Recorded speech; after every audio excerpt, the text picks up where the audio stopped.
kumpul maka setiap kumpulkanlah segala tipu daya sihir kamu, kemudian datang dengan berbaris.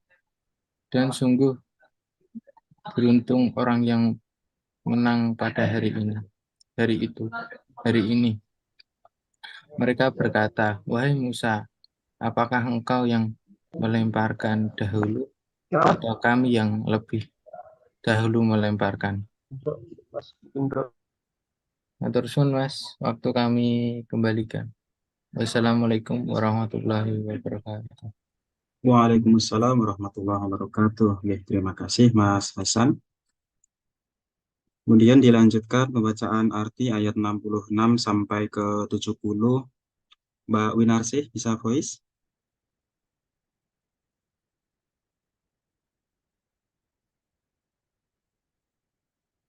Mbak Winarsih. Assalamualaikum warahmatullahi wabarakatuh. Waalaikumsalam warahmatullahi wabarakatuh.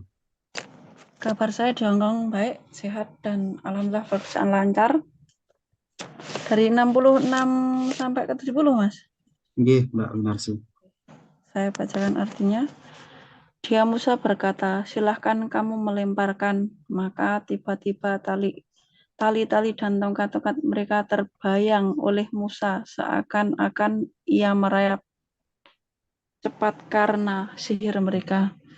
Maka Musa merasa takut dalam hatinya. Kami berfirman, janganlah takut, sungguh engkaulah yang unggul menang.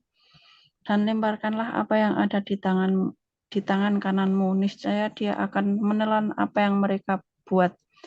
Apa yang mereka buat itu hanyalah tipu daya pesihir belaka dan tidak akan menang sihir itu dari manapun ia datang. Lalu para penyihir itu menunduk bersujud seraya berkata, kami telah percaya kepada Tuhannya Harun dan Musa. Sampun Mas? Oke, Nggih, matur terima nuwun. kasih. Assalamualaikum warahmatullahi wabarakatuh. Waalaikumsalam warahmatullahi wabarakatuh. Oke, yang terakhir ayat 71, pembacaan arti sampai ke rukuk 76. Mbak Sutarti, bisa voice?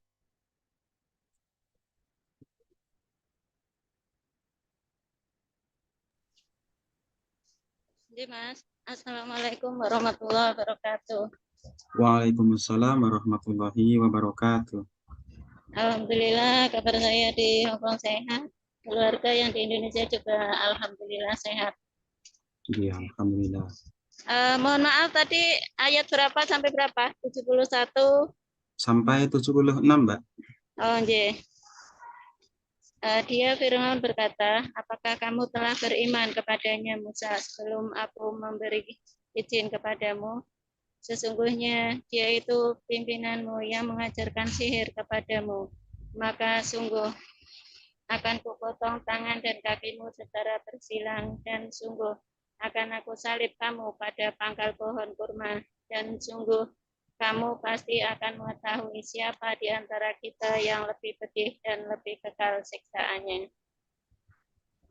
Mereka para penyihir berkata, kami tidak akan memilih tunduk kepadamu atas bukti-bukti nyata mukjizat yang telah datang kepada kami dan Allah yang telah menciptakan kami.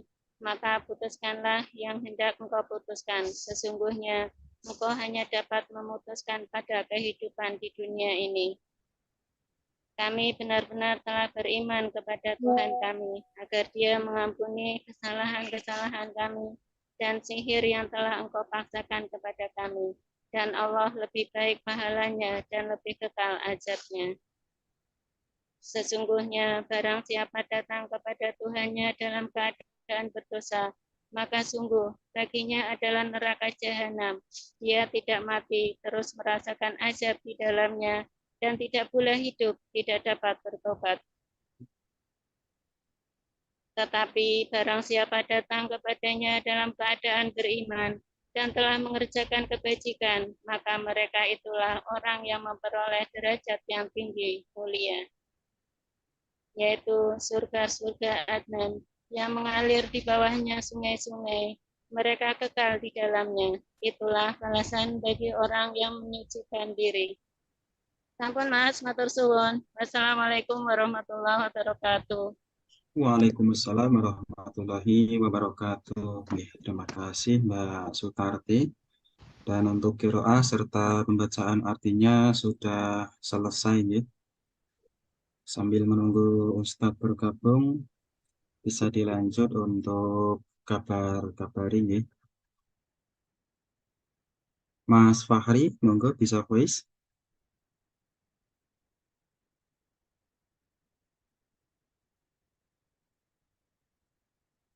Halo Mas, Nggih, Mas Fahri. Assalamualaikum. Alhamdulillah, Waalaikumsalam warahmatullahi wabarakatuh. ya Alhamdulillah kabar saya dan keluarga di Finlandia sini sehat semua Mas. Kalau saya Nggih, juga semua udah lancar, yang di Indonesia juga sehat-sehat semua. nggih, alhamdulillah. Nggih, terima kasih Mas Fahri. Nggih, ini Ustadz sudah ada jawaban, mungkin sebentar lagi bergabung ya. Bisa dipersiapkan.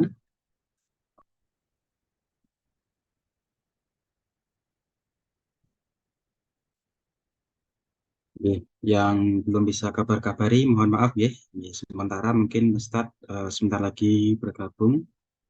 Dan qiraah bisa dicatat atau nanti sebagai pengingat untuk dilanjutkan pertemuan berikutnya ya.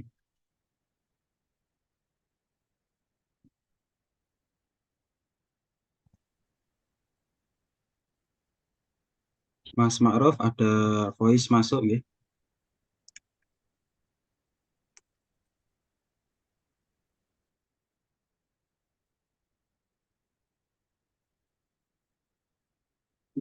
Ya,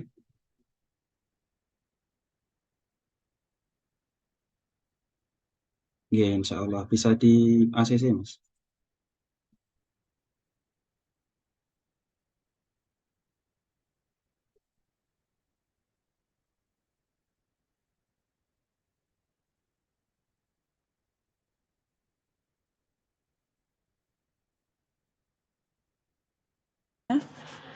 Berapa? 71.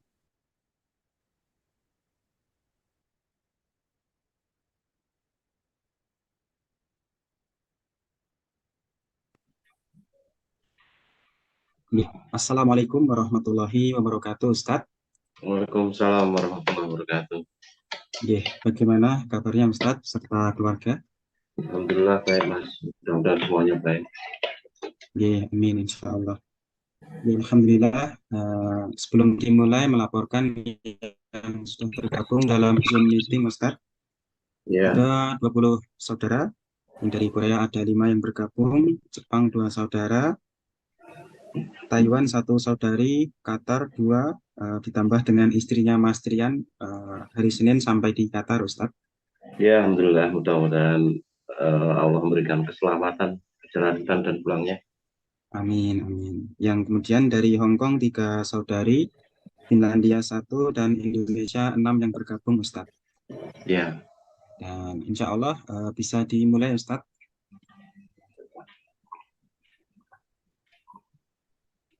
oke, teman-teman semuanya mari kita mulai. Bismillahirrahmanirrahim. Bismillahirrahmanirrahim. Alhamdulillah, salatu wassalamu ala rasulillah. Salam dari Alustad untuk teman-teman semuanya. Waalaikumsalam warahmatullahi wabarakatuh. Masih ada pertanyaan belum? Tidak? Pekan lalu ada susulan pertanyaan pas di akhir kajian dari Facebook Ustadz, tapi Ya. di luar tema gitu. Ya, Dari Pak Wirosan, Assalamualaikum warahmatullahi wabarakatuh, Pak Ustadz. Waalaikumsalam warahmatullahi wabarakatuh. Saya mau nanya, kenapa MTA melarang nikah siri? Apa bahayanya? Terima kasih penjelasannya dari Pak Gianto dari Sampit, Ustadz. Iya, jadi berdasarkan fakta ya, nikah siri itu banyak disalahgunakan oleh laki-laki yang dalam tanda petik keimanannya belum mapan, belum mantap begitu. Ya, nikahnya itu ya hanya karena hawa nafsu, kebanyakan kan seperti itu. Bukan karena Allah nikahnya, tapi karena hawa nafsu tadi. Maka kemudian ya sering terjadi di situ kemudian penyalahgunaan wewenang dari seorang suami kepada istri kan gitu. Nah, di situ istri itu sering dirugikan oleh suami dan bahkan kalau sampai sudah punya anak kan anak juga dirugikan oleh bapaknya. Ya, kenapa? Karena anak kan juga tidak dapat status sebagai anak. Untuk ngurus ini itu dia akhirnya hanya anak ibunya bukan anak bapaknya kan. Jadi tidak benar yang seperti itu kan itu. Ya, banyak yang terjadi seperti itu kan gitu. Dan pengalaman juga banyak di majelis tafsir Al-Quran ini yang nikah ganda juga gagal. Kita saya bertahan tetapi ribut terus di dalam hatinya, umprek terus gitu. Yang terjadi begitu kan gitu. Maka untuk melindungi para kaum perempuan itu, ya maka kemudian beliau mengambil kebijakan untuk Ustadz almarhum ya sejak dulu ya itu mengambil kebijakan untuk tidak nikah siri. Nikah sing resmi-resmi baik gampang kok dadak nikah siri ini ngopo gitu lah. Ya, artinya resmi dalam pandangan agama dan juga resmi dalam pandangan negara kan gitu dua-duanya. Jangan sampai kita melanggar aturan agama dan jangan sampai melanggar aturan negara kan gitu intinya. Ya, sehingga di situ wanita dan anaknya, istri dan anaknya itu menjadi terlindungi dari kejahatan suami gitu loh.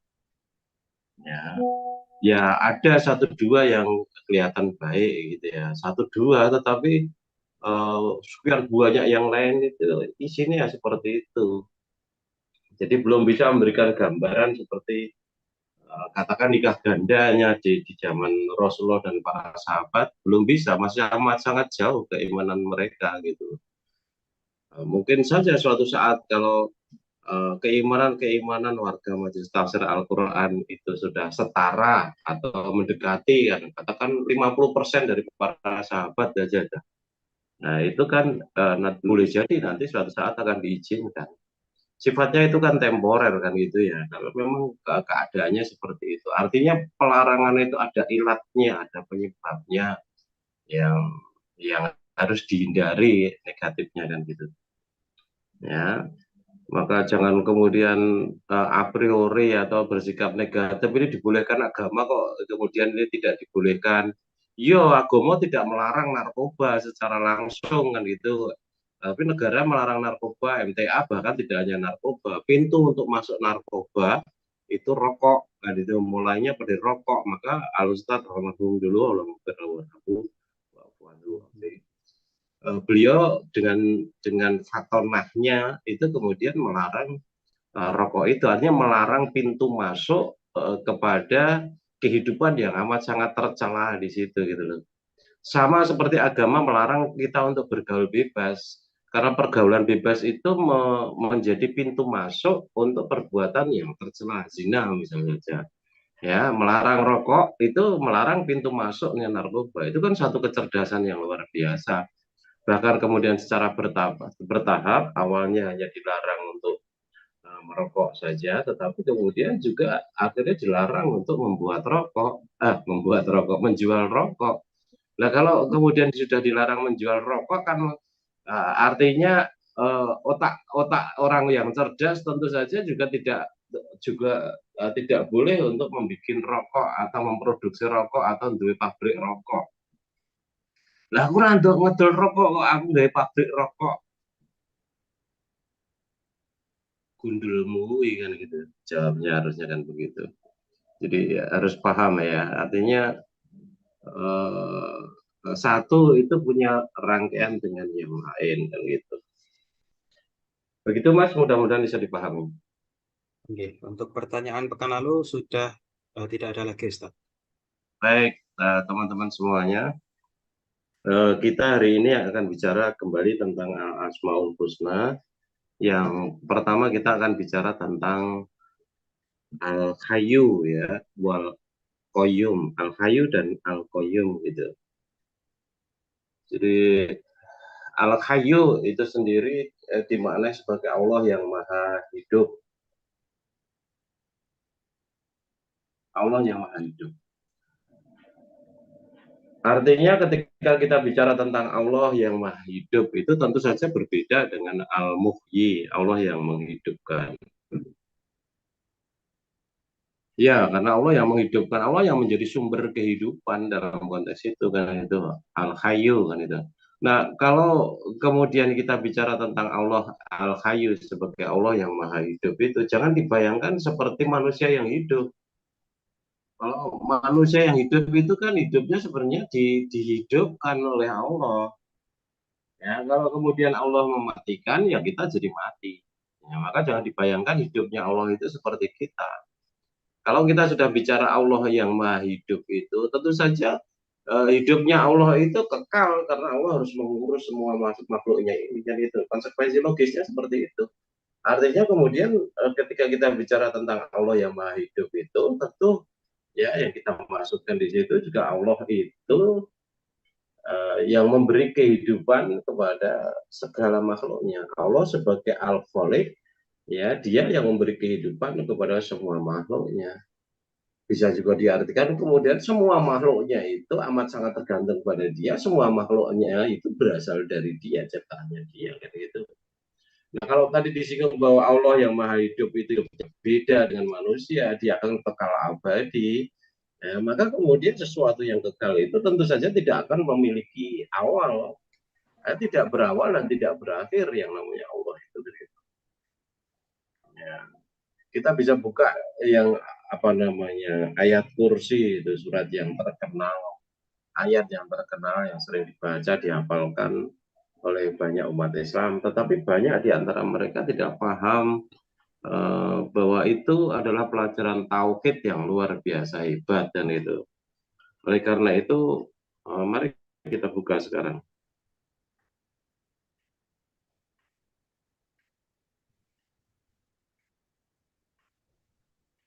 Ayat berapa guys, Ustaz? 255 Al-Baqarah. 255 ya. Surat Al-Baqarah, surat kedua ayat 255. A'udzu billahi minasyaitonir rajim. Allahu la ilaha illa huwal hayyul qayyum. La ta'khudhuhu sinatun wa la nawm. Lahu ma fis samawati wa ma fil ardh. Man dzal ladzi yashfa'u 'indahu illa bi'idznihi. Ya'lamu ma baina aydihim wa ma khalfahum. Wa la yuhituna bi syai'in min 'ilmihi illa bima syaa. Wasi'a kursiyyuhu as-samawati wal ardh. Wa la ya'uduhu hifdhuhuma. Wa huwal 'aliyyul 'azim.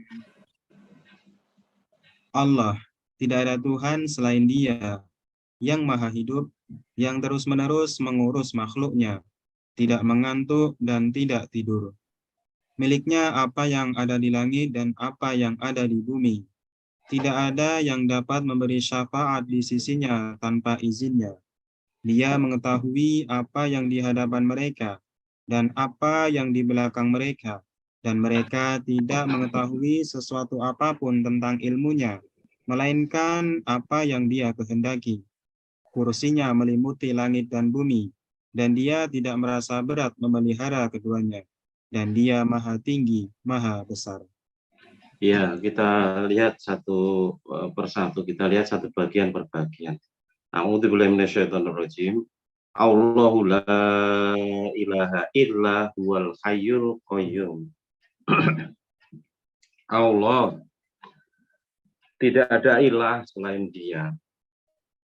Dia yang hayyu, hidup, wal qayyum, dan berdiri sendiri. Jadi Tuhan yang kita sembah itu adalah Allah, yang tidak ada sesuatu yang lain yang berhak dijadikan ilah untuk disembah itu kecuali Dia saja.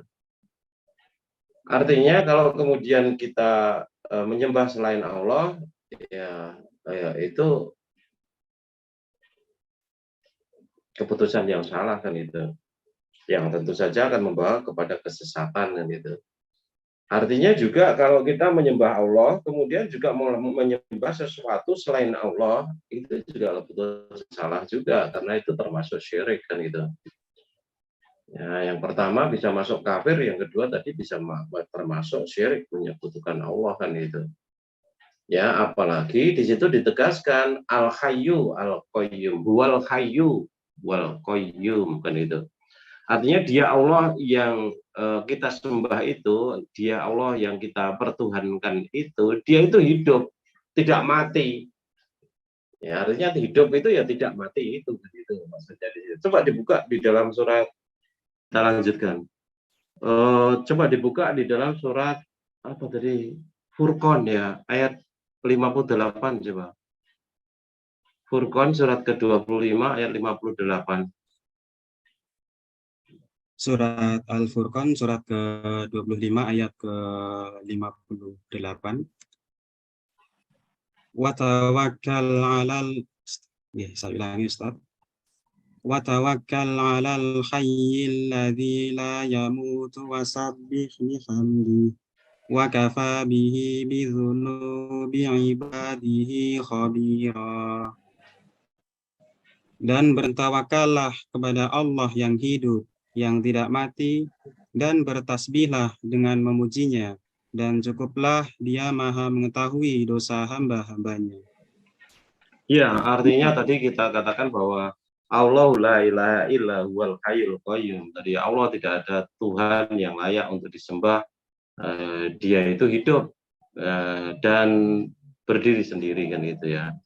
Dan mandiri dan berdiri sendiri, bahkan yang mengurus makhluknya nanti. Nah, hidup di situ bisa dimaknai sebagai memang tidak mati dan tidak akan mati. Allah itu abadi, tadi yang kita bicarakan. Seperti di ayat yang ke-58 itu, wa tawakkal 'ala Allah tadi kan gitu. Coba dibaca ulang. Ayat 58 ya Ustaz. Hmm.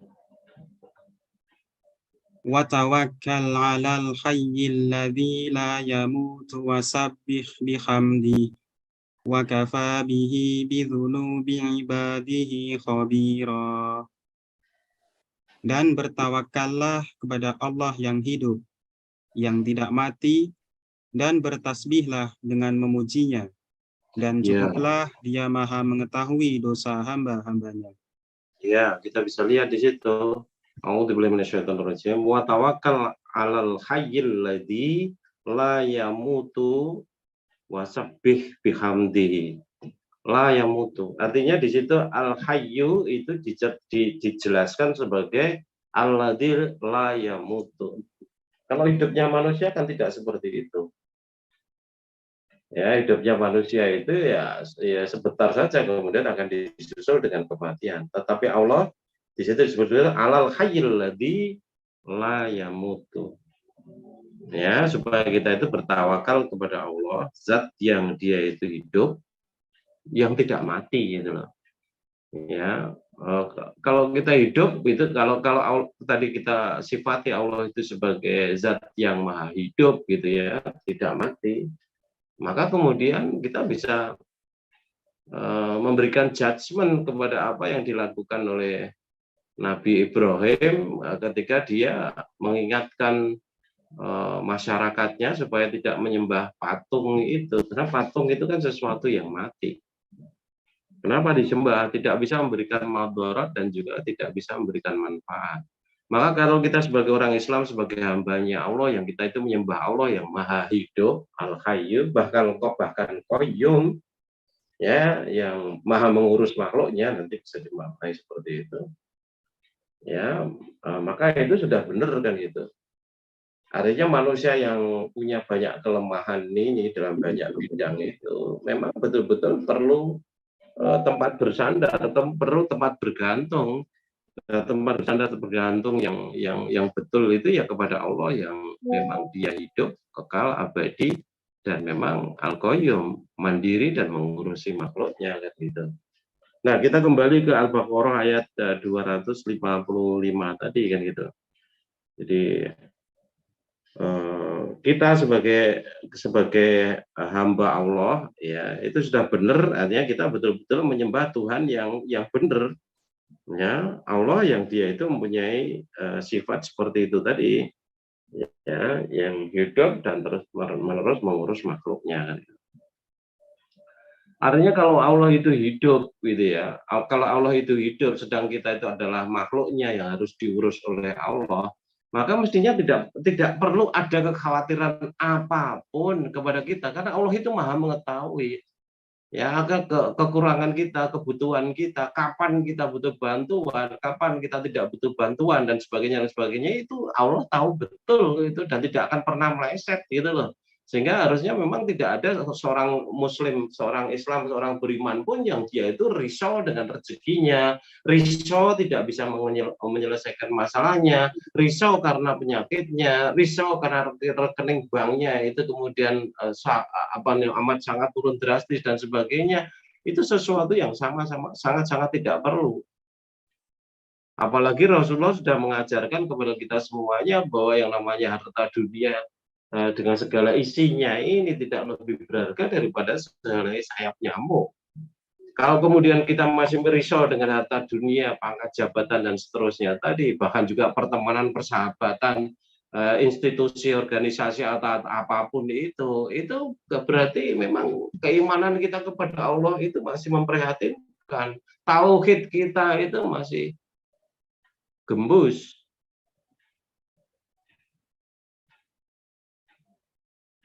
Amat sangat perlu perbaikan gitu loh. Jadi hanya mengetahui bahwa Allah itu hidup dan mengurus makhluknya, Al-Qayyum dan sebagainya itu seharusnya sudah bisa menenteramkan hati umat Islam itu setiap saat, orang beriman itu setiap saat sepanjang masa selama hidupnya.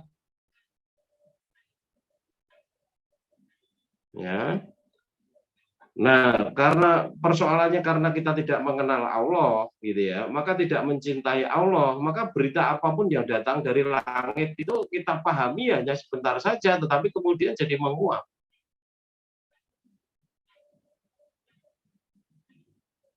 Kita ketika ngaji mudeng begitu, paham oh ya kudune ngono ki berarti aku sesuk kudune ngono. Tapi nanti sesuk apa bar ngaji ngono wis lali sebentar aja. Nah, dalam konteks itu maka kita mestinya masing-masing di antara kita perlu mengadakan perenungan. Artinya meluangkan waktunya menjelang tidur atau menunggu subuh atau apapun itu digunakan untuk merenung. Melakukan evaluasi diri ya, bagaimana kualitas tauhid kita, kemudian mencari solusi bagaimana sebaiknya untuk meningkatkan kualitas tauhid itu kan itu. Ya. Sekali lagi hari ini kita bicara Al-Hayyu, Allah yang Maha Hidup, dan Al-Qayyum, Allah yang Maha berdiri sendiri atau mandiri. Ya.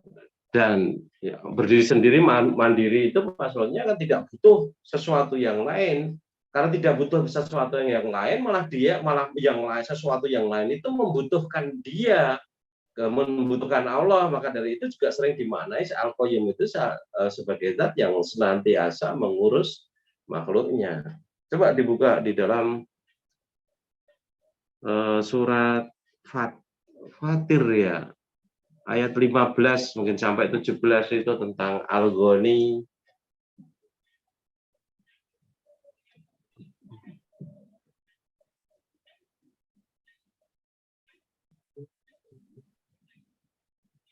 Ayat Betul enggak? 15 cek dulu Al-Ghani.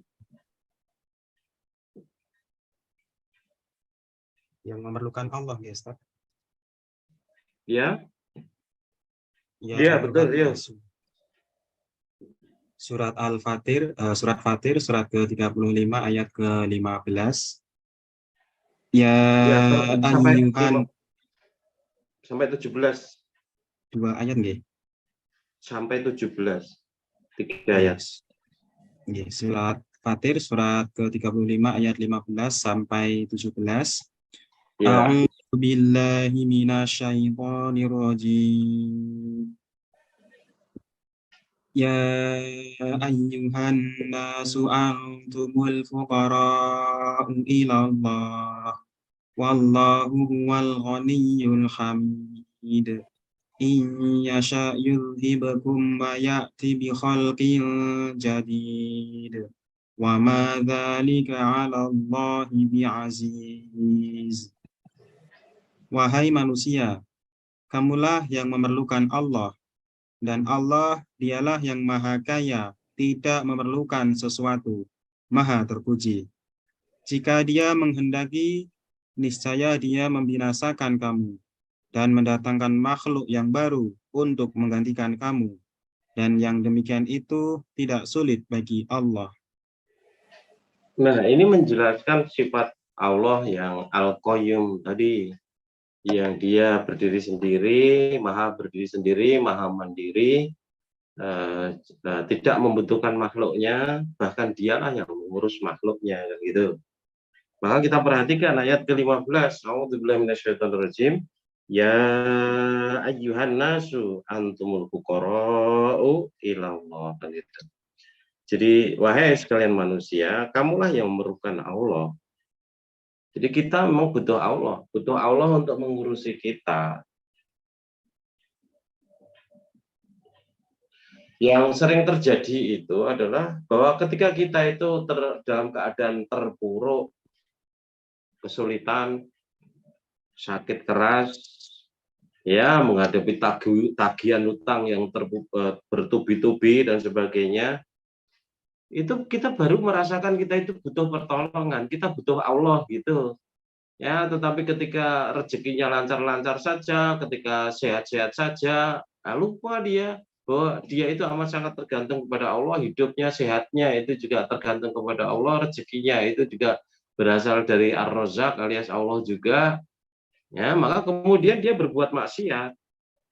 Lupa bahwa kita itu adalah fakir. Ya. Jamaknya fuqara tadi kan gitu. Lupa bahwa kita itu fakir, kita itu membutuhkan Allah gitu loh. Ya, kemudian dijelaskan, ditegaskan di situ wallahu huwal ghaniyyul hamid, dan Allah itu maha ghani, maha kaya, tidak memerlukan sesuatu apapun dari kita. Allah tidak butuh pada kita gitu sama sekali gitu loh. Ya. Dan maha terpuji, kan luar biasa seperti itu. Ya. Nah, ketika di sini dikatakan bahwa Allah itu maha ghani, maha kaya, dan maha terpuji tadi, artinya bisa kita maknai bahwa Allah itu maha kaya dan tidak kikir. Ya, amat sangat dermawan kepada hambanya, bahkan kepada makhluknya yang menentang habis-habisan agamanya saja, Allah tetap saja juga memberi rezeki yang sifatnya duniawiyah itu. Ya, tetapi tidak akan diberi rezeki dia untuk kehidupan keselamatan akhiratnya kan itu. Karena harta dunia itu kecil, tidak ada nilainya sama sekali di hadapan Allah, berikan begitu saja. Bahkan orang-orang kafir itu banyak mereka yang kaya raya. Ya, mungkin kalau kita urutkan betul dari 1 sampai 100 orang terkaya di dunia itu, mungkin saja semuanya masuk kelompok itu. Ya, meskipun mungkin jenenge Islam dan sebagainya masih kelompok itu. Ya, naudzubillah. Ya, kemudian yudhibkum wa ya'ti bi khalqin jadid. Jika dia menghendaki, hei manusia, kalau kamu itu kufur, hei manusia, kalau kamu itu banyak berbuat syirik, hei manusia, kalau kamu itu merasa tidak butuh kepada aku, ya, maka dengan mudah aku itu bisa menghabisimu, memusnahkanmu, kan itu. Ya, menjadikan kita ingat kepada peristiwa tsunami di Aceh ya beberapa belas tahun yang lalu, puluh tahun yang lalu ya, 2004 ya. Sekarang 2023 sudah pada lupa, ini sudah waktunya datang lagi ini tsunami kalau begini. Ya, sudah 19 tahun itu ya. Itu hanya dalam beberapa menit saja sudah ratusan ribu orang mengambang. Ya, di atas air itu banyak yang mati, banyak yang hilang, akhirnya tentu saja banyak yang berakhir di perut ikan. orang-orang itu kan itu. Ya, dalam waktu sebentar saja sudah seperti itu. Nah, kita juga bisa menyaksikan dalam waktu 1 tahun ini dengan pertempuran seru yang terjadi antara Ukraina dan Rusia itu berapa ratus ribu atau mungkin malah juta orang yang sudah meninggal, tidak terdata. Tapi perangnya di Eropa itu rada sopan. Rada sopannya bagaimana? Karena penduduk-penduduk sipilnya pada disikirkan dulu. Yang perang itu tentara-tentara niku ya apa-apaan kalah kok karepe saya ben sing penting penduduk sipil itu lebih aman gitu. Rada sopan sehingga apa namanya seperti Bahmut yang kemudian rata dengan tanah, Mariupol awalnya yang rata dengan tanah itu. Nah, tapi korban tidak banyak. Ya, korban mati tentara-tentara itu dari kedua belah pihak. Ya, dalam waktu sebentar beberapa bulan sudah dibangun lagi menjadi kota yang indah, Mariupol itu. Nah, sekarang ini Bahmut hancur lebur dan sebagainya. Sebentar lagi mungkin Kiev.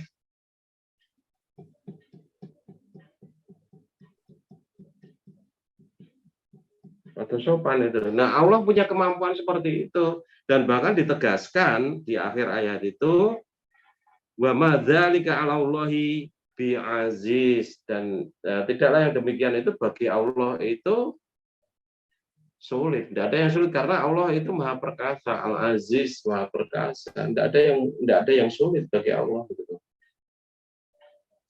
Ya, bagi Allah semuanya itu mudah karena Allah Maha Perkasa tadi, mampu berbuat apa saja sesuai dengan kehendaknya kan gitu. Oke, kita kembali ke Al-Baqarah ayat 255 tadi. Ya, buka dulu sejauh 254, ini 55. Sampai mana tadi?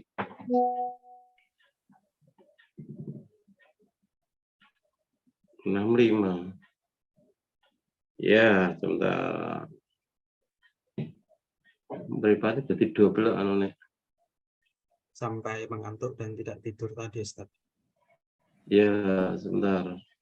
Tadi sampai qayyum ya, la ta'khudhu ya al-hayyul al-qayyum kan itu. Oke. Berikutnya la ta'khudhu sinatu wala naum. Nah, ini kan menjelaskan ayat sebelumnya. Ya, kalau Allah itu al-hayyu, hidup tetapi tidur, kan tidak ada gunanya lagi. Harus mengurusi triliun banyaknya makhluk di seluruh jagat raya ini, kalau kemudian ditinggal tidur 1 detik saja, itu sudah bahaya itu yang seperti itu. Maka dijelaskan oleh Allah sendiri, itulah ta'khudhuhu sinatu wala naum. Ya, tidak tersentuh oleh rasa ngantuk maupun apa namanya tidur, sama sekali tidak gitu loh. Ya. Jadi di samping al-hayyu tadi bisa dijelaskan bahwa al-hayyu itu maksudnya hidup, itu artinya tidak mati. Nah, di sini dijelaskan Allah itu hidup, artinya meskipun Allah itu hidup, tidak hidup seperti manusia, ya, karena Allah itu tidak terserang rasa ngantuk maupun tidak tidur gitu loh, seperti manusia. Kalau manusia itu ngantuk tidur, tetapi Allah tidak seperti itu gitu loh.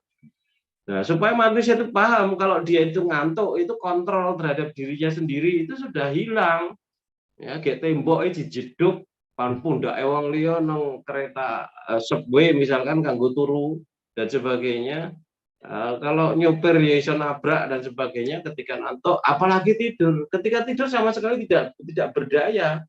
Ya, tidak berdaya sama sekali ketika tidur di dipan, kemudian badannya atau wajahnya apa namanya tidak sama tikus lewat gitu aja, kita tidak bisa apa-apa ketika tidur itu. Gerutu tikusnya lewat, kemudian lewat apa namanya pipi, wajah dan sebagainya, jerantau gitu aja, itu kita tidak punya kemampuan sama sekali. Maka itu bukan Allah yang seperti itu. Ya.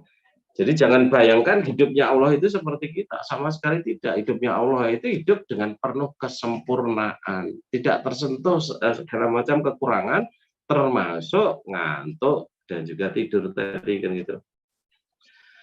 Lahu ma fis samawati wa ma fil ard. Apa saja yang ada di langit dan juga apa saja yang ada di bumi itu adalah miliknya Allah. Gunung-gunung miliknya Allah, lautan miliknya Allah. Ya, kapal Titanic yang tenggelam miliknya Allah. Apa namanya? Kapal selam selam-selaman yang kecil kemarin yang juga imploded kemarin itu juga miliknya Allah. Semuanya milik Allah, termasuk diri kita itu juga miliknya Allah. Apa yang kita miliki itu semuanya miliknya Allah. Itu kita hanya ketitipan saja. Lah kalau kita itu dititipi kok kemudian gegengi, sak gegeng-gegengi, kikire ngantek ojo ndulit dan sebagainya. Zakat aja hitung-hitung akhirnya lali. Ini bayar zakat apa urung, ini bayar zakat apa urung. Kayak korban aja ya mane gombal. Artinya betul-betul tidak menyadari bahwa kita itu milik Allah dan segala apa yang kita miliki itu juga milik Allah yang dititipkan kepada kita untuk dikelola sebaik-baiknya demi kepentingan Allah, bukan kepentingan hawa nafsu kita. Jangan mengaku sebagai orang Islam kalau kemudian kita itu dititipi kekayaan oleh Allah, tetapi kemudian untuk mengumbar hawa nafsu kita. Bangga dengan rumahnya yang megah, mahal harganya, lantai 5. Bangga dengan mobilnya yang terbaru, harganya mahal, paling prestis. Bangga dengan rekeningnya yang panjang, digitnya dan sebagainya, dan banyak rekening. Bangga dengan perusahaan-perusahaan. Warna apa-apa itu semuanya titipan Allah.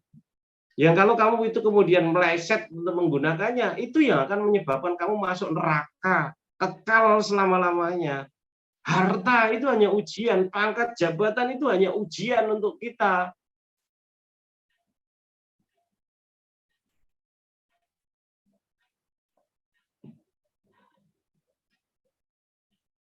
Coba dibuka di dalam surat Al-Anbiya ayat 35.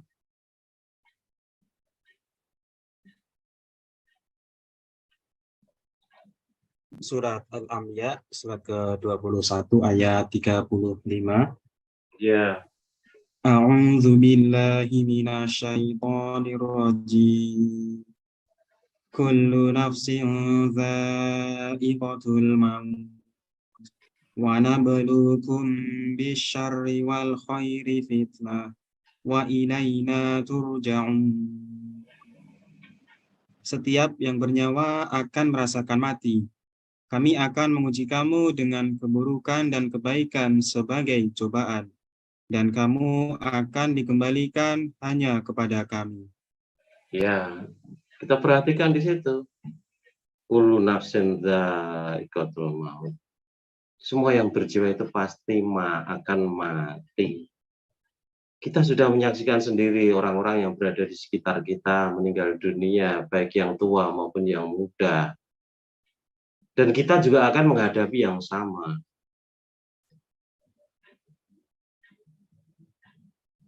Hanya orang-orang yang mereka itu betul-betul berserah diri kepada Allah dengan segala keimanannya, ketakwaannya. Mereka itu yang akan menghadapi kematian tadi dengan mudah. Pasrah, memang sudah hidupnya itu sudah membiasakan diri untuk Islam, untuk tunduk patuh kepada Allah, untuk berserah diri kepada Allah. Maka ketika nyawanya hendak diambil oleh Allah pun dia juga berserah diri kepada Allah. Monggo kerso, karena itu memang titipan Allah. Karena sudah membiasakan diri dalam seperti itu, termasuk untuk harta kekayaan dan apa saja yang dia miliki. Tetapi kalau kita selama hidup ini merasa gegengi harta dunia, pangkat jabatan itu semuanya karena prestasinya dia yang hebat, bukan karena itu amanah Allah, ketitipan Allah dan sebagainya, maka ya kita nanti akan mengalami kesulitan ketika kita menghadapi kematian karena tidak terbiasa untuk berserah diri kepada Allah dalam konteks itu. Wa nabluukum bisyarri wal khairi fitnah. Dan Allah akan menguji, dan kami akan menguji kalian, wa nabluukum, dan kami akan menguji kalian. bisyarri wal khairi fitnah, dengan keburukan dan kebaikan. Keburukan dalam konteks ekonomi ya kekurangan harta misalnya saja. Tapi kalau kemudian kebaikan ya otomatis sebaliknya kelebihan harta. Ya. Nah, soal harta ini yang paling berat itu adalah orang-orang yang kaya itu, yang rezekinya banyak, yang dibukakan berbagai macam pintu kemudahan untuk mendapatkan rezeki Allah itu. Orang miskin enggak begitu repot. Nah, ini orang kaya yang agak repot dalam konteks ini kan itu. Maka kalau kita kebetulan termasuk orang yang berpunya dalam konteks itu, betul-betul harus ditanamkan dalam diri kita masing-masing bahwa itu semuanya hanya titipan Allah saja gitu.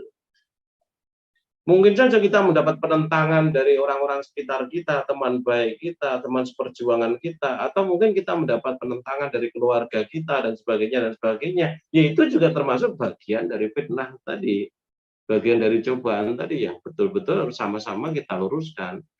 Ya, maka ketika nikah itu disuruh mencari wanita yang solehah, mar'ah solehah, yang agamanya, kalau tidak ada agamanya, itu nanti akan menyebabkan kehancuran, itu ya betul-betul baik, seperti itu gitu. Ketika suami semeleh dengan harta, segala macam hartanya, mudah untuk berzakat, mudah untuk berinfak, kemudian istri kikir, itu jadi masalah besar juga. Tetapi kalau istri solehah, kemudian sama-sama bareng-bareng berjalan bersama, menghambakan diri kepada Allah, bareng-bareng mencikapi harta itu hanya sebagai titipan Allah dan sebagainya, akan menjadi nyaman semuanya, keluarga nyaman. Ya, sekali lagi betul-betul harus kita pahami bahwa segala apa ada yang apapun yang ada di langit dan apapun yang ada di bumi, termasuk diri kita dan juga harta kekayaan kita, apapun yang kita miliki, itu semuanya adalah milik Allah dan kita hanya diuji saja oleh Allah. Wa nabluukum bisyarri wal khairi fitnah. Ya, dan kita akan dikembalikan kepada Allah nanti. Kembalikan itu maksudnya dimintai pertanggungjawaban. Orang balik ke titipan sepeda motor selesai itu enggak lo selesai piye wong sepeda motornya remuk mau tabrak kayak gitu kok. Selesai piye sepedane bensinnya kebak kemudian saiki mau balik ke kendaraan bensin dadak mau surung barang ngono kok. Harus dipertanggungjawabkan gitu loh.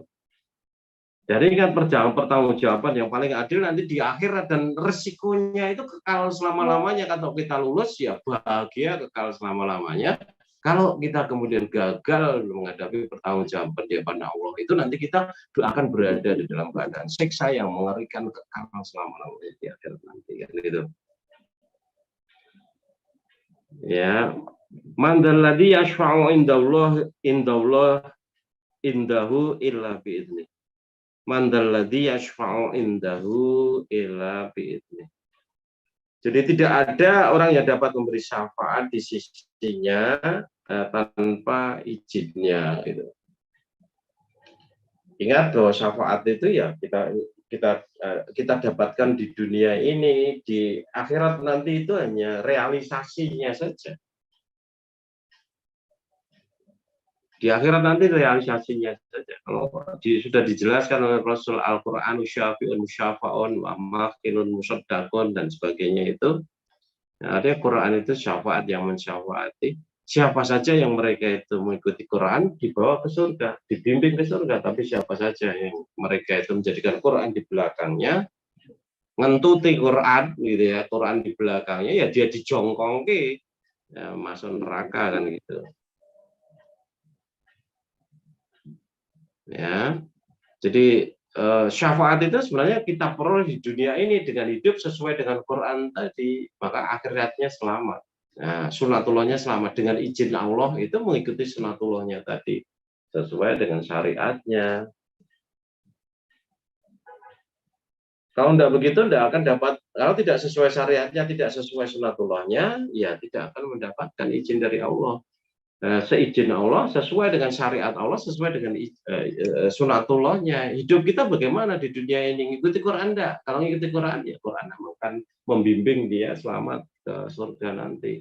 Kalau dia ngempreti Quran, di belakang Quran ditaruh di belakang sana, Itu namanya menghinakan Quran, ngecek Quran. Ngecek Quran itu ngecek Allah. Ya akhirnya jongkong dia ke neraka. Alhamdulillah. Ya'lamu ma baina aidihim wa ma khalfahum kan itu.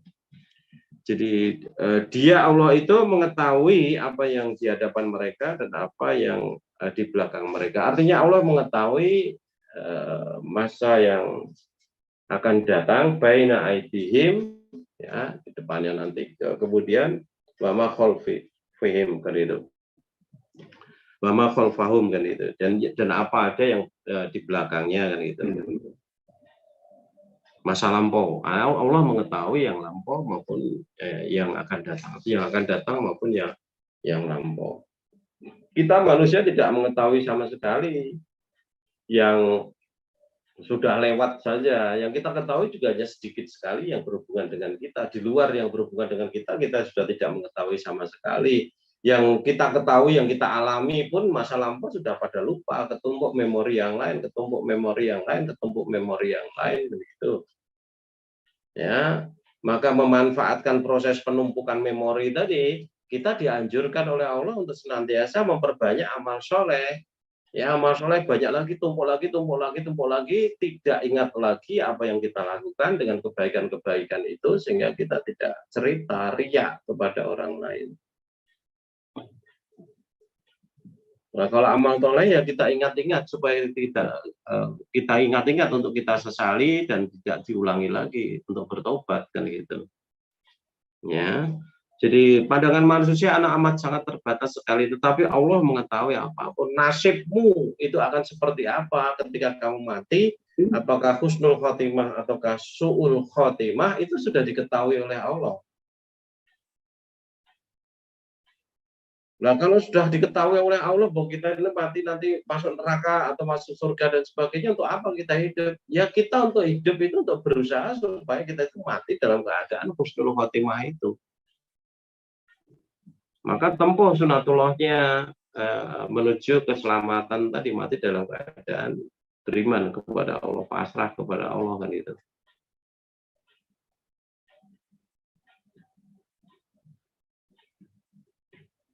Wala yuhituna bi syai'in min ilmihi illa bima syaa. Ya, dia apa namanya? Tadi di masa di mana? Dia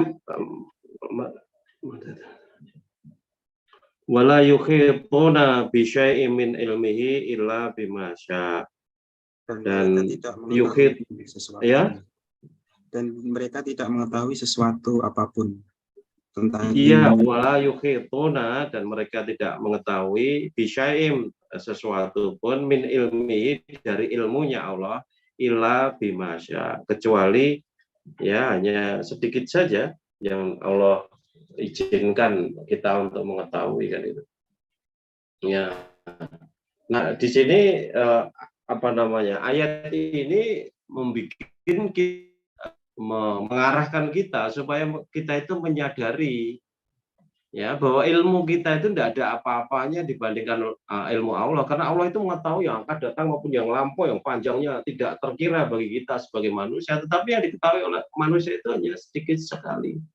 Ya, yang kita ketahui itulah yang diberikan oleh Allah, itu izin atau Allah menghendaki kita untuk mengetahuinya kan gitu. Maka seharusnya ketika kita itu bertambah ilmu, itu harusnya bertambah syukur. Artinya kita itu diberi kemudahan oleh Allah, diberi izin oleh Allah ya untuk mengetahui apa yang Allah kehendaki kita itu mengetahui gitu loh. Allah menyediakan jalan sunatullahnya untuk belajar. Misal saja tentang bagaimana menanam tomat yang baik misalnya. Kemarin kita tidak pernah nanam tomat, tidak pernah mikir tomat, tetapi kemudian karena ada misal saja tomat jumbo yang harganya sekilo misal saja 1,5 juta umpamanya gitu, kemudian kita berusaha untuk apa namanya belajar menanam tomat itu kan itu. Tambah ilmu, harusnya tambah bahagia kan itu, harusnya tambah syukur kepada Allah dalam konteks ini. Artinya kita itu tergantung kepada Allah, tidak hanya sekedar harta, pangkat, jabatan tadi, ilmu pun kita itu juga tergantung pada Allah, karena semua itu adalah milik Allah tadi, gitu loh. Ya, maka satu tambahan ayat kita pahami, satu kesyukuran kita nikmati, harusnya kan begitu. Ya, satu tambahan ilmu kita pahami, itu satu kesyukuran lagi kita aturkan ke hadirat Allah Subhanahu wa taala, harusnya kan begitu. Terus begitu. Ya, bertambahnya harta kita bersyukur, di samping bersyukur kita harus waspada karena itu tadi merupakan ujian kan itu. Nah, begitu juga bertambahnya ilmu kita syukuri, di samping kita syukuri kita juga harus waspada karena ilmu itu juga ujian. Kalau kemudian kita menyombongkan ilmu kita itu di hadapan orang lain, ya doom kita, hancur kita kan itu. Nah, yadkhulul jannata man kana fi qalbihi mithqalu dzarratin min kibrin, tidak akan masuk surga. Bahasanya itu sudah tidak makan masuk surga. Artinya tidak dibuka kesempatan untuk bisa masuk surga. Yang kemarin mungkin ada yang berpemahaman masuk neraka dulu, tinggi-tinggi, lebokin narul hayat, nanti tumbuh menjadi besar, akhirnya masuk surga. Tidak ada. Dikatakan la yadkhulul jannata, tidak akan masuk surga. Maka nafi qalbihi, barang siapa yang atau orang yang di dalam hatinya misqalu dzarratin, semisal darah kecil sekali, min kibrin, dari kesombongan. Ya, layat jannata maka nafi qalbi misqalu dzarratin min kibrin. Apapun itu, apakah yang disombongkan hartanya, apakah disombongkan pangkatnya, atau yang disombongkan istrinya yang cantik, atau yang disombongkan suaminya yang ganteng, yang gagah, yang pintar cari duit dan sebagainya, pamer ke karo koncone. Nggak paham, nak direbut koconnya nanti kamu belum kuming kan itu. Rasa pamer-pamer bojo. Ya, apapun yang kita sombongkan itu menyebabkan kehancuran kita lah, ya tuhulul jannah tadi kan itu. Nah, sudah diingatkan oleh Allah kita kan itu. Jadi ilmu kita itu kecil sekali, sedikit sekali karena pandangan kita juga tidak jauh kan itu ya, nah, sedikit sekali dibandingkan dengan Allah. Dan kita diberi oleh Allah ya sesuai dengan kehendaknya Allah saja. Hanya betul-betul sedikit sekali. Dan itu pemberian Allah, maka itu harus dipertanggungjawabkan juga di hadapan Allah. Karena itu milik Allah, ya, tidak layak untuk kita sombongkan atau kita pamerkan kepada orang lain. Wasi'a kursiyus samawati wal ard. Wasi'a luasnya kursiyuhu, luas kursinya, ada kekuasaannya. Kekuasaan Allah itu amat sangat luas. Seluasnya as-samawati wal ard, ya, meliputi langit dan bumi dalam konteks itu kan itu. Kursinya. Jangan kita bayangkan kursi itu, sikile papat atau telu ya kursinya Allah itu. Atau mungkin malah kursinya sikile 8, gede banget. Banyak. Enggak perlu kita bayangkan seperti itu. Sama seperti kita tidak bisa membayangkan hidupnya Allah itu tidak sebanding dengan hidup kita, ilmunya Allah itu tidak sebanding dengan ilmu kita dan sebagainya. Tidak bisa kita bayangkan itu. Tafakkaru fi khalqillah wala tafakkaru fi dzatillah. Pikirkanlah tentang ciptaan Allah. Makhluk-makhluk yang ada di sekitar kita itu supaya kamu menjadi ulul albab.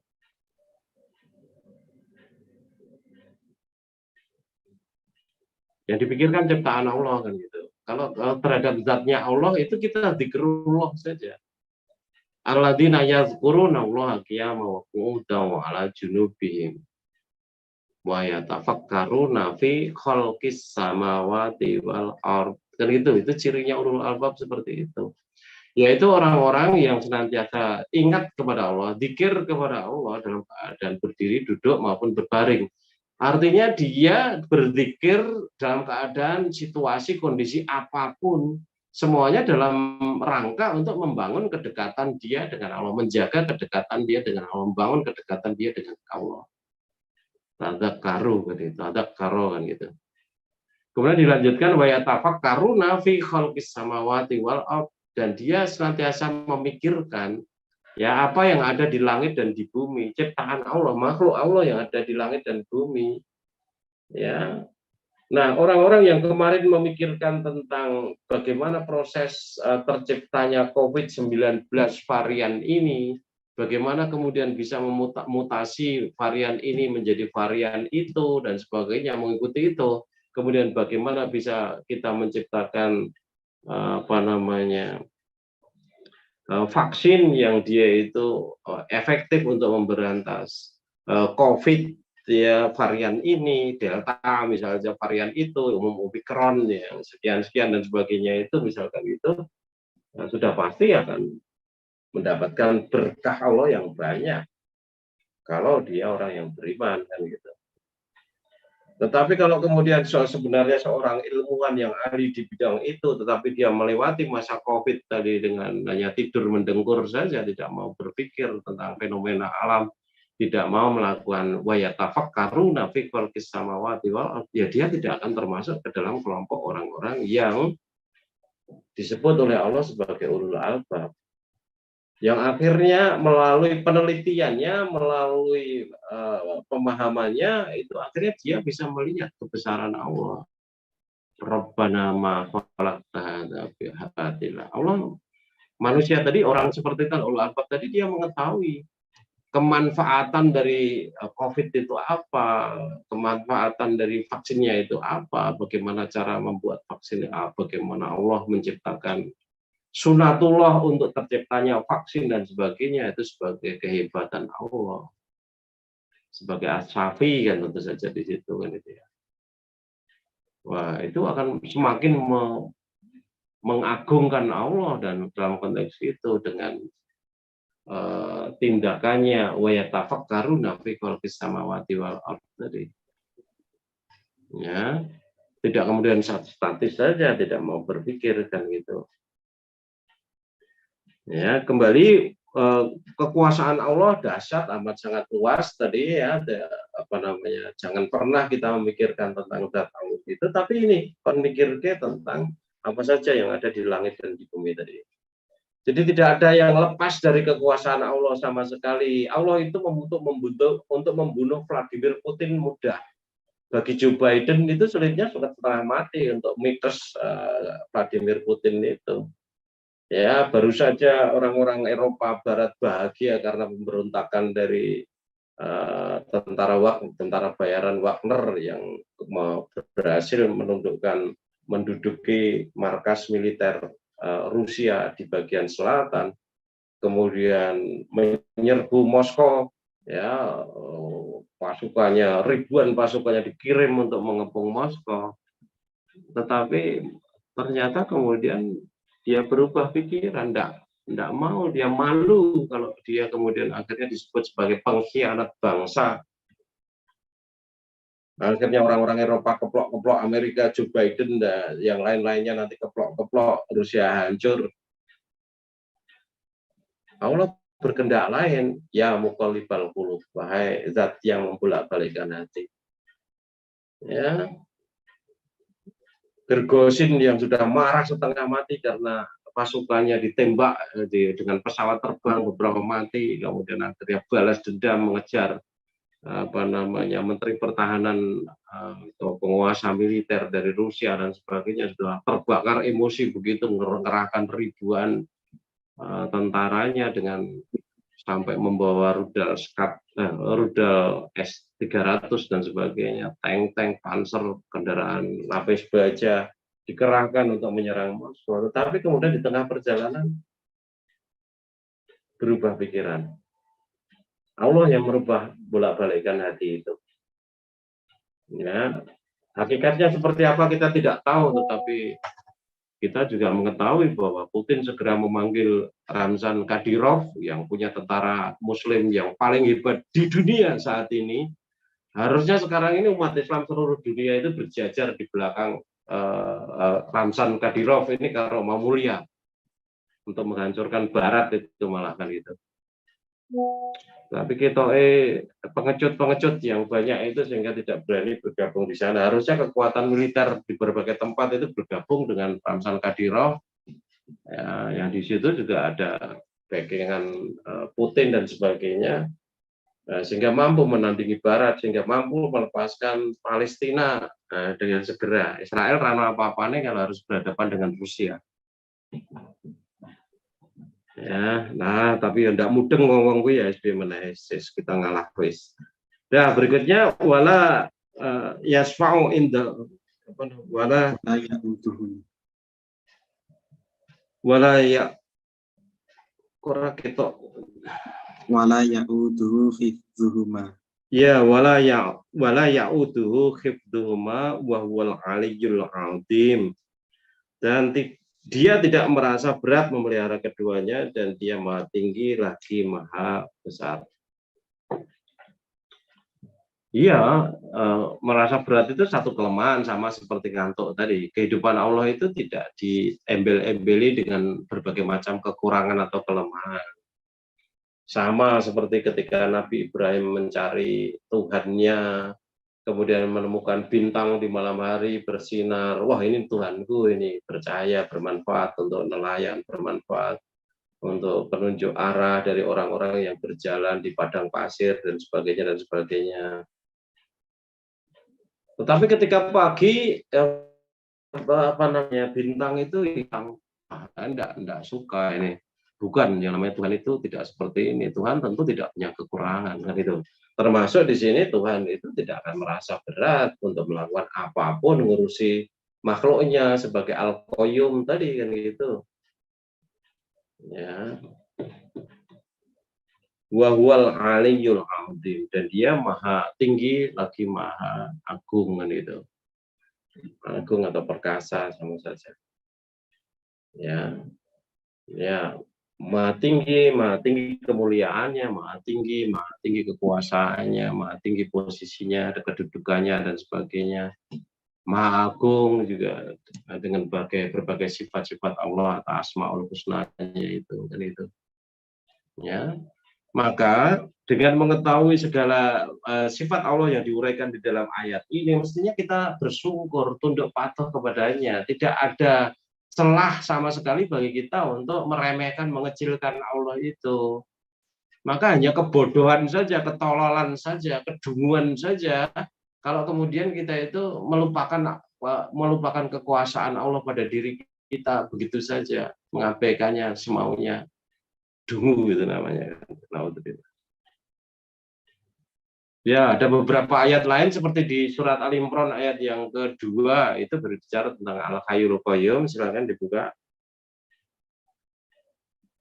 Surat Ali Imran, surat ketiga ayat kedua. A'udzu billahi minasyaitonir rajim. Allahu la ilaha illa huwal hayyul qayyum. Allah, tidak ada Tuhan selain Dia yang maha hidup, yang terus-menerus mengurus makhluknya. Ya, maha hidup dan terus mengurus makhluknya. Nah, kemudian diuraikan bentuk ngurus makhluknya itu seperti apa di ayat yang ketiga. Silakan. Ayat ketiga. Nazzala 'alaikal kitaba bil haqqi musaddiqan lima baina yadayhi wa anzalat taurata wal injil. Dia menurunkan kitab Al-Quran kepadamu Muhammad yang mengandung kebenaran, membenarkan kitab-kitab sebelumnya dan menurunkan Taurat dan Injil. Ya. Jadi karena Allah itu hidup, Allah menciptakan makhluk, ya konsekuensi logisnya Allah ngurusi makhluknya. Kalau seseorang dia itu hidup dan dia ngingu kucing, ya dia harus ngurusi kucingnya, termasuk nyiroi, teleke, kemudian buangi, kemudian termasuk ngepel, nyapu dan sebagainya, termasuk makani dan sebagainya. Nah, ini Allah begitu juga. Allah itu hidup, Allah punya makhluk yang Dia ciptakan, Allah akan ngurusi makhluknya, Al-Qayyum.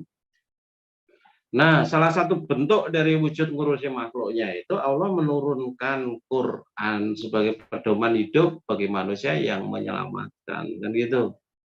Dan diberi penjelasan juga karena pada saat Quran turun kita harus berhadapan dengan dua kelompok manusia yang paling radikal di dalam menentang Allah, yaitu orang-orang Nasrani dan dengan orang-orang Yahudi. Maka diberitahu bahwa Allah itu menurunkan Quran yang dia itu membenarkan ya musaddiqan lima baina yadaihi wa anzalat Taurat wal Injil. Ya, jadi sampai seperti itu kan itu, karena memang yang harus dihadapi nanti adalah orang-orang Yahudi dan Nasrani yang dia lebih dahulu bertuhan, ya, tetapi mereka menyelewengkan, yang satu menyesatkan, adol orang-orang Nasrani, yang satu lagi mereka itu mendustakan sehingga Allah murka kepadanya, al-maghdub alaihim kan gitu. Ya, harapannya supaya orang Islam itu atau umatnya Muhammad atau orang beriman itu tidak mengalami hal yang sama. Maka doanya setiap saat itu kan ihdinas siratal mustaqim siratal ladzina an'amta alaihim ghairil maghdubi alaihim waladdallin kan gitu.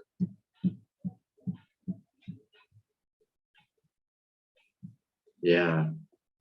Walhasil teman-teman semuanya, ya Allah yang maha hidup itu artinya tidak mati, kekal abadi, kemudian maha hidup itu dengan segala macam kesempurnaannya, sifat-sifat yang sempurna, dan semua sama-sama sekali tidak disentuh oleh kekurangan, termasuk ngantuk atau merasa berat dan sebagainya, sama sekali tidak. Ya, dan konsekuensi logis dari Allah yang menciptakan banyak makhluk tadi, Allah sebagai Al-Qayyum yang dia berdiri sendiri, tidak membutuhkan apapun, bahkan segala sesuatu di luar Allah itu membutuhkan Allah. Ya, dan Allah mengurus semua makhluknya itu dalam berbagai macam bentuknya, termasuk juga kepeduliannya Allah untuk mengurus manusia ini supaya selamat dari siksa api neraka yang kekal selama-lamanya itu dalam bentuk menurunkan Quran tadi. Ingat sekali lagi, kita membutuhkan Allah, amat sangat membutuhkan Allah, dan Allah peduli kepada kita sebagai Al-Qayyum. Tetapi Allah tidak membutuhkan kita. Ya, maka kalau kita kemudian bermaksiat kepada Allah, Allah mau mengeliminasi siapa saja di jagat raya itu mudah sekali bagi Allah. Yasir kan gitu. Nah, dengan begitu teman-teman, mudah-mudahan kita bisa menyadari bahwa Allah itu hidup, maka setiap saat kita akan diawasi oleh Allah. Jangan hanya kemudian kita merasa diurusi oleh Allah saja, tapi juga diawasi. Jangan sampai kita kemudian melenceng dari jalan yang benar tadi kan itu. Nah, Allah sebagai Al-Qayyum yang Allah itu ngurusi kita, ya kita betul-betul syukuri atas kepedulian Allah untuk mengurusi kita semuanya, dan kita menyadari bahwa apa saja yang ada yang kita miliki itu semuanya hanya titipan Allah, dan ini semuanya akan dimintai pertanggungjawaban. Ya, maka jangan menyimpang dari jalan yang benar. Begitu saja saya kira Mas, apa yang kita bahas dari Al-Hayyu wal Qayyum ini. Jangan hanya kemudian dijadikan bahan menyebut Allah Al-Hayyu, Al-Qayyum, Al-Hayyu, Al-Qayyum, tetapi kemudian tidak memahami apa itu Al-Hayyu, apa itu Al-Qayyum. Ya, Hayyu, ya Qayyum dan sebagainya harus betul-betul kita pahami. Ya, sehingga tidak kosong melompong benak kita ketika kita menyebut atau dikruh tadi kan itu. Betul-betul mudeng apa yang kita lakukan. Begitu Mas, kalau ada sesuatu yang mau disampaikan monggo silakan. Oke, sebelum ke pertanyaan tertulis, barangkali ada saudara-saudari yang mau bertanya secara langsung. Kalau ada, dipersilakan untuk bertanya langsung.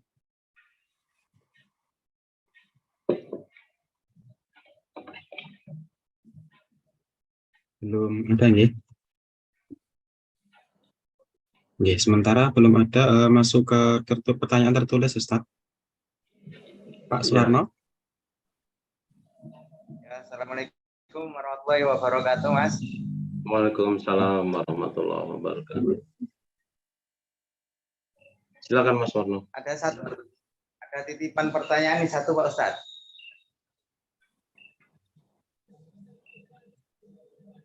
Ayo, silakan. Waktu kita mau menjalankan sholat, itu kan wajib kita berwudu. Itu manfaat dari wudu itu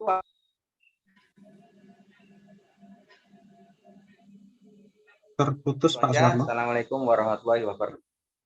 Waalaikumsalam warahmatullahi wabarakatuh. Waalaikumsalam warahmatullahi wabarakatuh.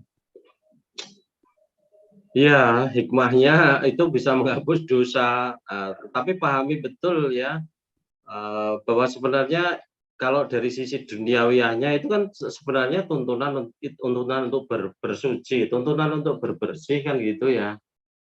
Ya, kalau teman-teman yang saya kira di Korea juga sama, di Jepang juga sama, di Eropa juga kira juga sama. Teman-teman yang mereka itu tinggal di subtropis itu banyak di antara mereka itu yang apa namanya sampai 2-3 hari tidak mandi itu biasa.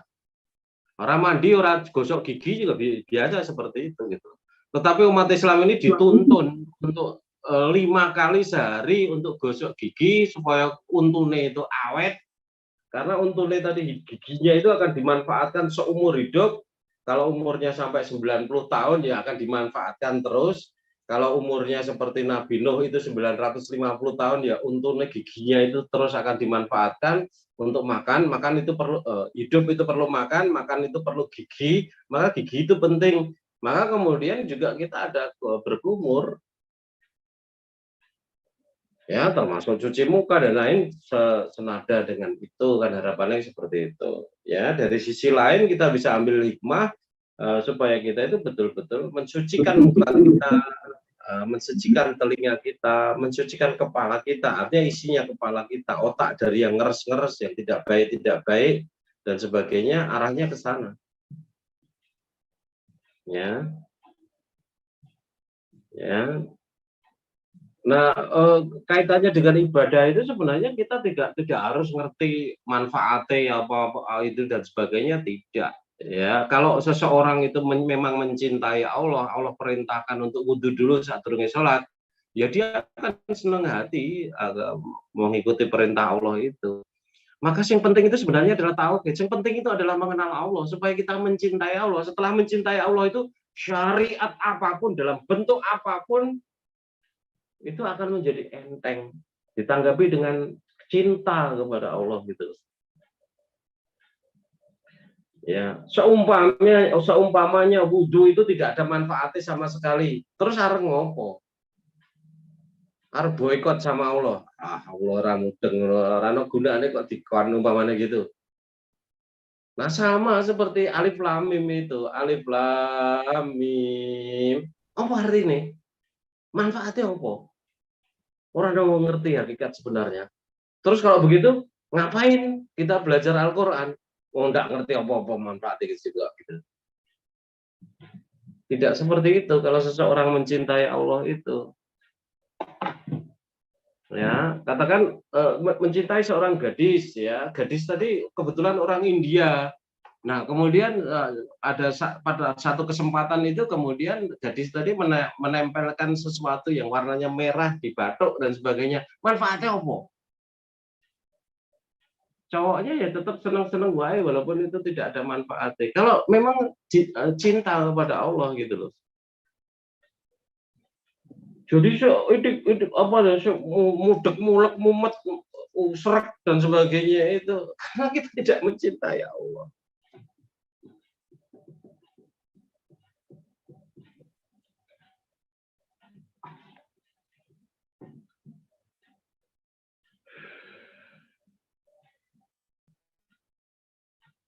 Ya, itu yang menjadi persoalan kita kan itu. Oleh karena itu masing-masing kita loh, masing-masing jangan jaga ke orang lain sama sekali. Masing-masing kita itu betul-betul harus menempuh jalan untuk mengenal Allah sehingga betul-betul karena kesungguhan kita berusaha untuk mengenal Allah itu, Allah menolong kita untuk bisa mengenalnya. Kalau Allah tidak menolong kita untuk mengenalnya, kita tidak akan kenal Allah. Walladzina jahadu fina lanahdiyannahum subulannya. Dan orang-orang yang mereka itu berjihad bersungguh-sungguh di jalan kami, termasuk jalan untuk mengenal Allah, lanahdiyannahum subulannya. Sungguh kami akan memberikan petunjuk kepada dia jalan-jalan kami. Allah sendiri yang akan membimbing kita, menunjuki kepada kita jalan-jalan untuk mengenal Allah. Artinya banyak jalan untuk mengenal Allah itu. Nah, kemudian di sini ada satu kata kunci lagi, sungguh-sungguh walladzina jahadu fina di jalan kami. Bersungguh-sungguh mengenal Allah. Kalau kita tidak sungguh-sungguh, ya Allah tidak akan menolong kita untuk mengenalnya. Apa gunanya nolong kita? Ya kalau kita itu tidak sungguh-sungguh untuk berusaha mengenal, untuk berusaha mencintainya. Kalau kita itu paham bahwa pentingnya akan mencintai Allah itu untuk peribadatan kita seumur hidup, karena yang namanya ibadah itu ada mahabbatu ma'al khudu'i yal ubudiyah. Rasa cinta yang diikuti dengan ketunduk patuhan itulah yang namanya ibadah. Kalau tidak punya rasa cinta, meskipun kita ketok itu tunduk patuh, tidak dihitung sebagai ibadah.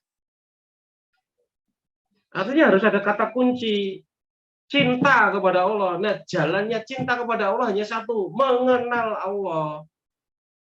Ma'rifatullah. Maka harusnya kita betul-betul ngerti pentingnya mengenal Allah itu. Maka kita harus betul-betul sungguh-sungguh menempuh jalannya itu. Dan itu tidak bisa berjamaah. Itu urusan pribadi antara kita dengan Allah.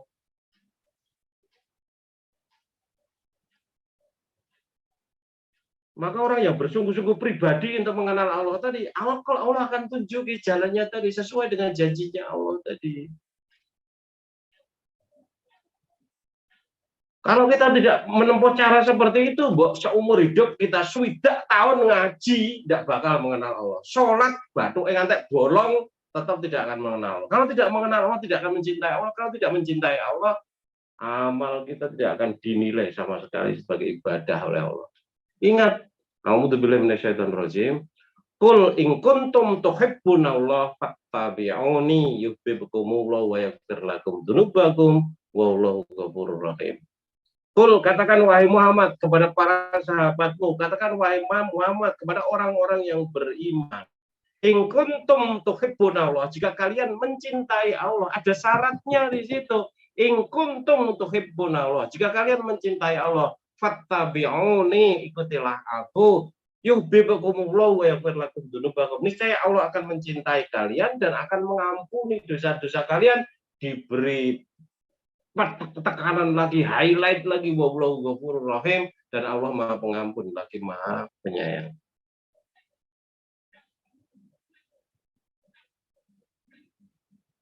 Nah, ustadz, guru daerah, kiai, kebanyakan hanya tekanannya itu hanya pada ini tadi, mengikuti Rasul, itba Rasul, nek Rasul nunjuknya begini kita begitu, karena sholatnya begini kita begitu, tetapi lupa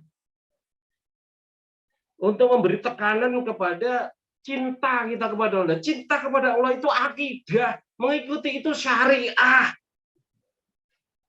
Kalau akidahnya rada di syariahnya jebol, tidak ada apa-apanya. Maka cintanya kepada Allah ini harus dibangun.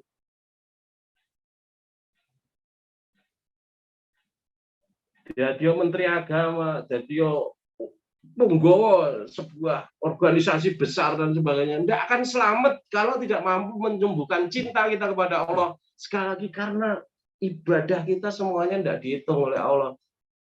Karena amalan itu tidak karena cinta kepada Allah. Ingat sekali lagi apa yang pernah saya katakan, orang tidak mungkin akan bisa beramal ikhlas kecuali dia cinta kepada Allah.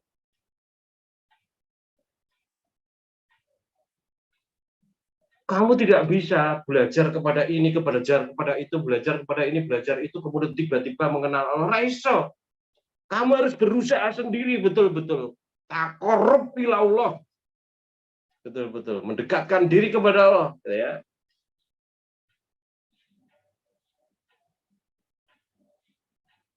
Berusaha untuk mengenal Allah. Kalau perlu nangis darah di hadapan Allah, supaya Allah itu betul-betul ternyuh kepada kesungguhan kita, ya gitu, sehingga menolong kita.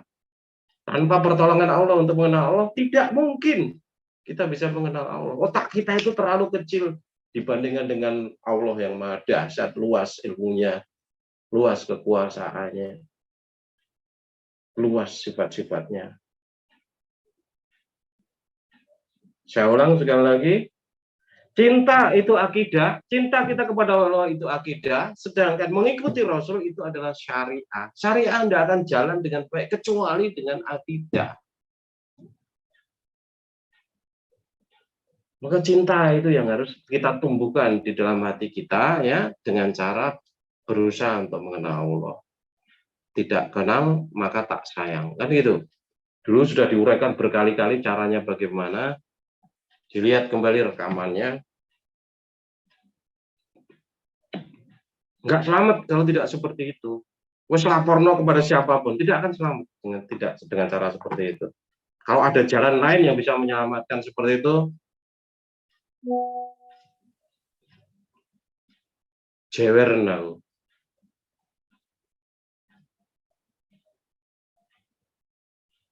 Ya, maka dalami surat Ali Imran ayat 31 itu. Wes rasa jadi 32, 31 itu saja tekanannya ada di situ untuk kita kan itu. Kalau perlu dijejer kitab tafsirnya yang banyak itu, baru kemudian kita pahami satu persatu, kemudian kita lakukan sintesis, kesimpulan atas tafsir ayat itu. Arahnya juga ke sana, tidak ada yang lain-lain lagi kan gitu. Ya, jadi tentang wudhu tadi ono manfaatnya, nek jenengan orang beriman surah peduli, yang penting aku cinta Allah, ora urusan dengan itu, saya laksanakan yang namanya wudhu tadi dengan baik, selesai.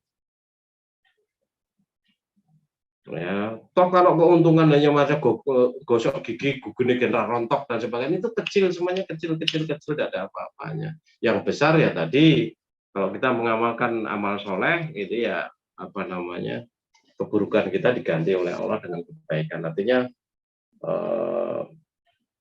bisa dikatakan menghapus dosa dan sebagainya tadi kan gitu.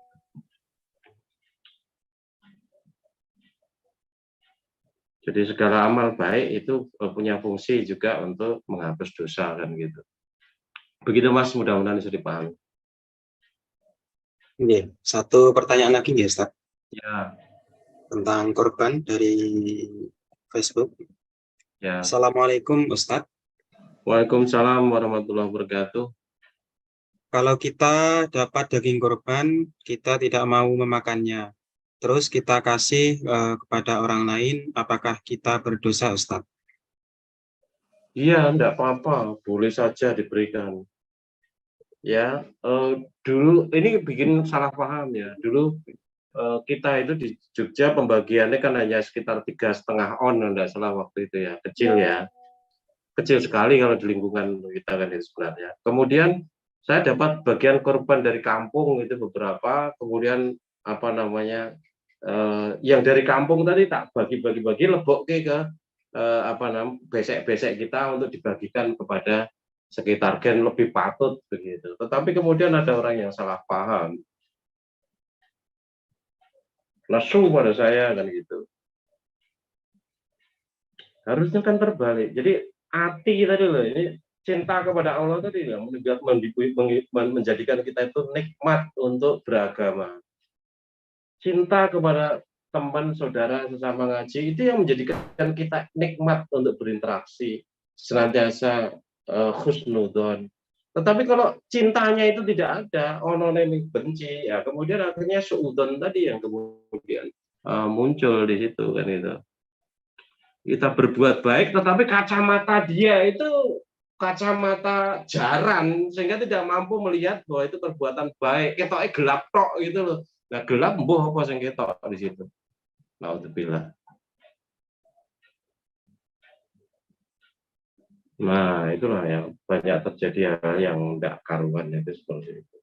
Jadi bangun rasa cinta kita kepada Allah, juga bangun rasa cinta kita dengan sesama orang beriman. Kan itu.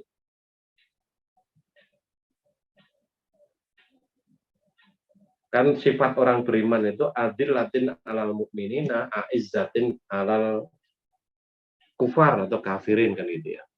Artinya kita lemah lembut, artinya ada hubungan kontak yang baik, ada rasa cinta satu dengan yang lainnya. Ya, sama orang beriman, sedangkan kepada orang kafir tentu berbeda sikap kita karena mereka menentang Allah. Yang namanya orang kafir beriman itu sebenarnya seumur hidup sampai kiamat nanti akan senantiasa bermusuhan. Maka harusnya itu orang beriman itu senantiasa memperkuat militernya, memperkuat ilmunya, memperkuat fisiknya, karena senantiasa akan berhadapan dengan musuh-musuh itu.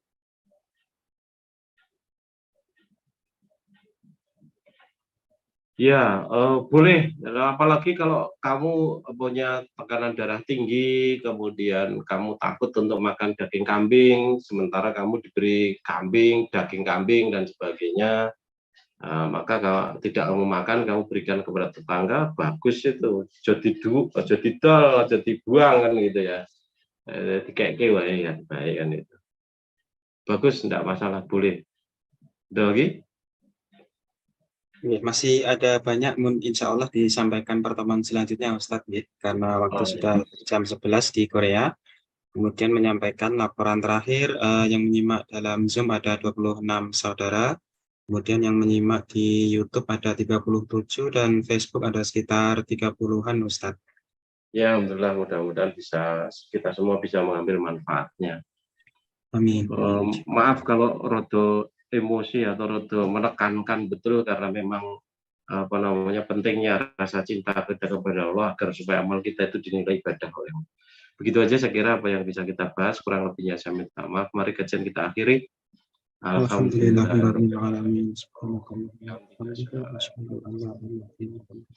Assalamualaikum warahmatullahi wabarakatuh. Waalaikumsalam warahmatullahi wabarakatuh. Terima kasih Ustadz. Sama. Baiklah, demikian telah kita simak dan ikuti tausiah atau isian dari beliau Ustadz Abdurrahman Suparno yang membahas tentang Asmaul Husna yang ke-62 dan 63, yakni Al-Hayyu dan Al-Qayyum. Semoga kita bisa mengambil pelajaran dan manfaat apa yang disampaikan oleh beliau. Dan kami mohon maaf sekali karena tadi di pertengahan izin beliau ada orang yang mungkin tidak dikenal karena host Zoom-nya baru, jadi masih kebingungan. Dan sekali lagi kami mohon maaf sekali apabila tidak nyaman pada saudara-saudari semuanya. Dan juga sudah cukup malam di waktu Korea, sekitar pukul 11 lebih 2 menit. Maka dari itu kajian Kompas MTA akan kami akhiri. Banyak kurangnya kami mohon maaf. Billahi taufiq wa hidayah. Wassalamualaikum warahmatullahi wabarakatuh.